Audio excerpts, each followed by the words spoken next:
Hello everyone. Tonight I'm interviewing an amazing speaker, an amazing businessman, an entrepreneur, founder of On Spirit Global. He's a TEDx speaker, an author, and I cannot wait to interview him. I'm just going to bring him into the broadcast. And it's Baiju Solanki, and I'm really looking forward to interviewing him tonight. Hi, Baiju. Hello, Mark. How are you doing? You well? Really well, thank you. Good man. Firstly, Good man. I want to say a public thank you for all your support along my speaking journey. You've been a great support, and I'm really excited to interview you today. No, it's a pleasure, Mark. It's a pleasure, mate. You know, when I first heard about your journey and your vision, what you wanted to do, you know, I was more than happy to do what I can. So I'm really pleased. I'm really pleased. Glad to meet you also a few weeks ago at my event, which was great. It was an awesome event. No, I appreciate that. We can talk about that later. Perfect. So let's get on to questions. Yep. Can you tell us a little bit about your story and what brings you into speaking, being a businessman, being an entrepreneur and a trainer?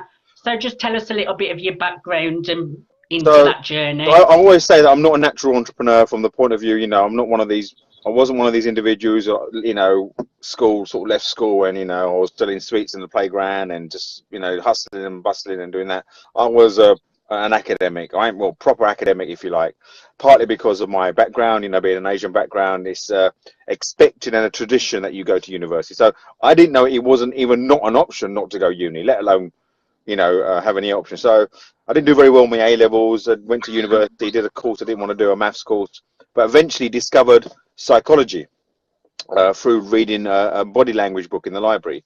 So I decided at that moment I was going to do a psychology degree. So that took me on this journey of, you know, being intrigued by human behavior and thinking and stuff. So I did a psychology degree, which my mum and parents weren't the best pleased with, but you know, they came around to the idea. And then I graduated and got my first job as a psychology lecturer, and that's what I did. So my first job was as a psychology lecturer, which I did for about 4 years. And then I wanted to be a sports psychologist. I got a master's in sports psychology. But through various life choices events, that wasn't an option for me, and I ended up being taking a sales job in the city, and only aiming to be there for 6 months and maybe go back to my psychology stuff, but ended up being there 9 years, because the thing with sales, it's the one job you cannot stay long in if you're no good. It's just because you're in results. You know, if you don't sell, you don't stay in the job. But for whatever reason, I had a knack at it, and I just did very well, and I got promotion, I got pay rises, and I ended up being there 9 years. Traveled around the world, places that you would never dream of going to.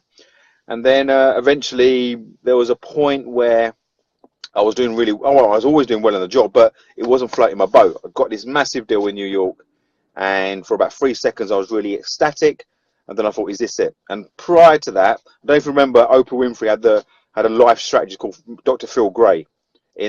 Some people might remember it. It was in the sort of in the 2000s, and obviously I'm going to be Dr. Phil Gray of the UK sort of thing. But I talked a lot, did nothing about it. Then eventually in 2006, I realised that I was going to, and I said I'm going to leave the job on my terms, and I conspired to create a scenario so I could leave on my terms, and I did in 2007. And that's what I've been doing. So I've been running my own coaching and training business since. Well, it sounds great that you found your purpose, and sometimes being an entrepreneur, you do have to make big decisions like just leaving and just going to follow your passion. So I can totally relate to that, Baiju. Yeah. You're you're the founder of On Spirit Global. Can you tell the audience a little bit more about it? I'm part of it. It's an absolutely amazing platform. How did the idea come about, and just explain what it does for people, Baiju? Yeah, great question. So when I first started my career as a coach and consultant and speaker, it was beijusolanke.com, if you like, doing my own coaching, going out there one-to-ones, doing a few speaking gigs, running workshops and doing my thing, which was great. It was fantastic. I won Southend Businessman of the Year back in 2010, won Inspired Entrepreneur, various awards, and it was great. But about 4 years ago, it was getting to a point where I was doing my work, which was great, making transforming people's lives through my coaching and workshops and speaking, but I just felt something was missing. I felt I wasn't playing a big enough game, and I looked around the world, and my whole thing is about I used to do a lot, I still do, but more often before, do lots of talks in schools, and I go into schools and talk about how thinking differently can get what you want. And I investigated what that thinking differently was in my first book called I'm an Entrepreneur, Get Me Out of Here. And in this book, I interviewed, like what you're doing, interviewed about 13, 14 entrepreneurs to find out what was the juice, what's the thing that differentiates them above everybody else. Was it they have a knack of making lots of money? Was it that they want to change the world? Was it that they want to solve problems? The one common theme between all these individuals was a thought process, the way they thought about things. So I thought, if entrepreneurship is a thought process, why is that way of thinking not available to everybody, not just someone who wants to start a business? So then I thought, we could teach this way of thinking in schools as a default and not think, well, thinking this way means you have to start a business. There's many people who want the entrepreneurial approach to life, but not having to run a business, and I can relate to that. So this took me onto path. I wrote my first book. Then I did a TED talk called "Why Teaching Entrepreneurial Skills in Schools is Essential," and I talked about in schools if you ask like a 9-10-year-old what they want to do in life, the world's their oyster. Actress, pilot, a pop star, whatever it is, astronaut. But as soon as you ask a 13, 14, 15-year-old, it sort of numbs down, and their choice of careers is directly proportional to the people in their lives. So it gets really it might be different now because social media, but not that much different. And the dreams used to be knocked out of kids because of the system. So I thought, I want to create a society that allows individuals at whatever stage in their life to think entrepreneurially so they can create a life they desire. So then I looked around the world what currently exists. And if you look at, you've probably heard of Forbes. A lot of people watching this broadcast have heard of Forbes in the US. You've got Inc.com, which is another type of platform that supports small businesses. You've got Fast Company. You've got Founder. You've got Entrepreneur. All these platforms, which are American-based, American source, that support SMEs to develop their entrepreneurial leadership and mindset thoughts. Now, I looked in the UK, there was nothing. There was nothing like Forbes, like Inc., like Entrepreneur.com, like Fast Company, nothing. So then I thought, do you know what? That's what I think I want to do. I want to create a platform that does three things: inspires a generation to think entrepreneurially so they can create a life they desire through great content, information, resources. I want to educate them through a series of workshops, seminars, and online learning that allows people an access to a way of being and an access to a way of resources that allows them to develop their entrepreneurial mindset so they can apply that, whether that's in a business, whether that's in a vocation or a charity. And the third pillar is connect people to like-minded game changers. As Nigel Reisner just said, you are the average of the 5 people. And the connection part of On Spirit is connecting people with game changers and thought leaders around the world that allow them to play a bigger game. And On Spirit was born. On Spirit stands for entrepreneurial spirit.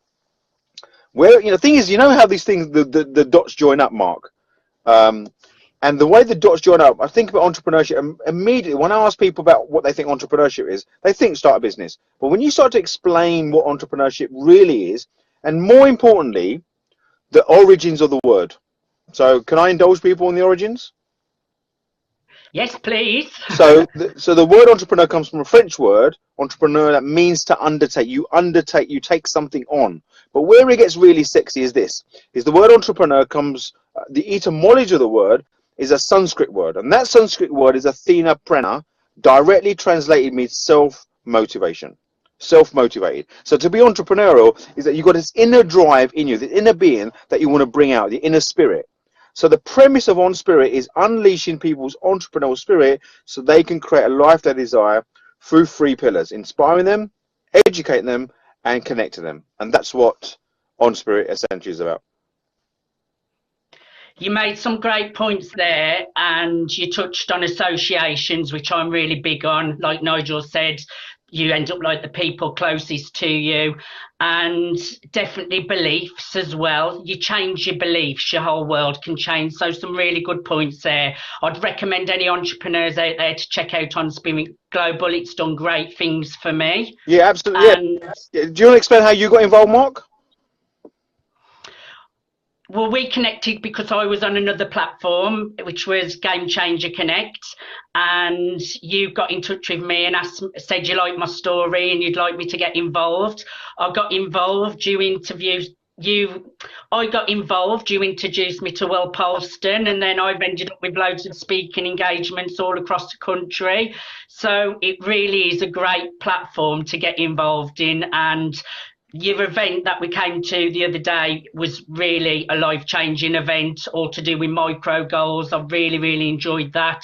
I can't make this one, but I'll definitely be at the next one. Yeah, and I highly recommend people check out that too. Just on that, in terms of the how. So if people are watching it, if you're someone who's someone that feels you can contribute to the world of entrepreneurship, we're always looking for contributors. So we've got 72 contributors at the moment. We've just published our 275th article just for under a year, so it's nearly an article a day, and we're always looking for people. So think about Inc. and Forbes in the US. We're looking for contributors all the time. So if anybody's watching this, I'll put a link to the website when we finish the broadcast so people can look at. And as Mark mentioned, you came to my Change Your Game event, which is our signature event, which is all about how you take up the practice and the theory of mindset to the practical development of a strategy, to the actual practical action you take during day by day. And it's a seamless transition from theory,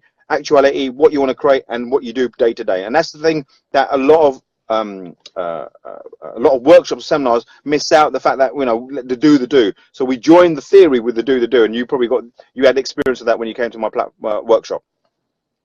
And it was a really fun day too, really relaxed, really fun, really exciting, but you get lots of work done too at the same time, so it was great. Yeah, it was. My next question, Baiju, speaking is a very hard industry. What advice have you got for new aspiring speakers that are coming into the industry, or speakers that are feeling stuck? So speaking for me has been I've been very fortunate about it. It comes fairly, I really enjoy it. As being a psychology lecturer, I was hard knock school because I was teaching adult student psychology. And when you teach adult student psychology, there's no hiding place, because you're teaching a subject that they know a lot about from a practical life experience point of view. So I learned very early, and I was very comfortable speaking in front of people. There's very few scenarios where speaking is the profession itself. Speaking is a vehicle, and there's very few people, unless you're a top celebrity or someone so well known, it's very rarely you get speaking just for the gig itself, right? Now Nigel Risner's on this call, and he probably, he's probably one of the old school where he still gets paid for speaking and uses a lead generator. So for new aspiring speakers, if you're new, is just speak anywhere. Corner on the high street, just speak, get used to speaking to people and people hearing your voice. Don't be too picky about where you go, and get people to hear where you, and just speak at places where it's about you getting practice, but also giving value.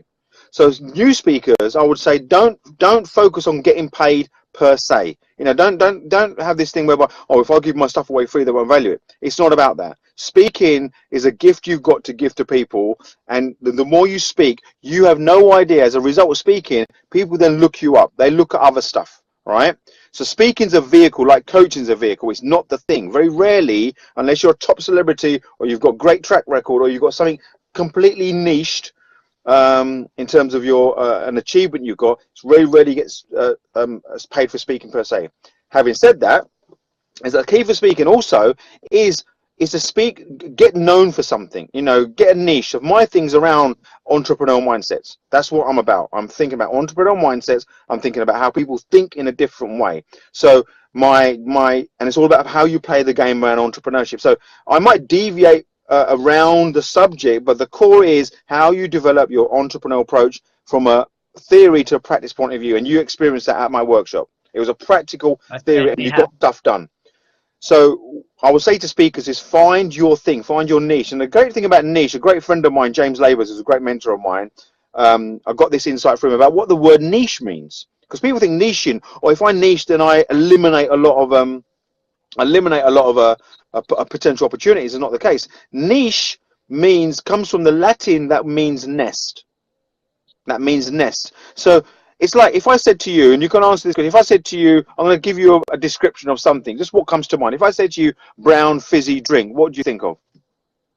Coca-Cola. Coca-Cola, right? Now there's Pepsi, there's Dr. Pepper, there's loads of brown fizzy drinks.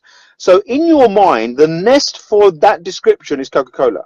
So you could ask yourself as a speaker, when someone thinks entrepreneurship, the nest in their mind, I want to think of me, right? I might be one of 4 or 5 speakers they think of.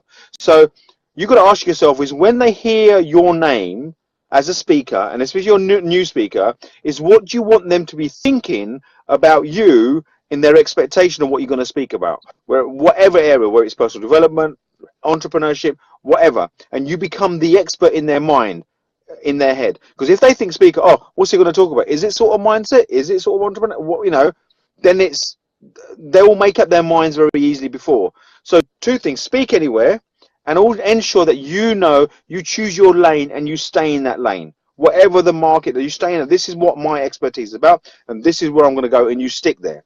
And brilliant speaking isn't about the one who enunciates great, isn't the one who sort of got their subject area.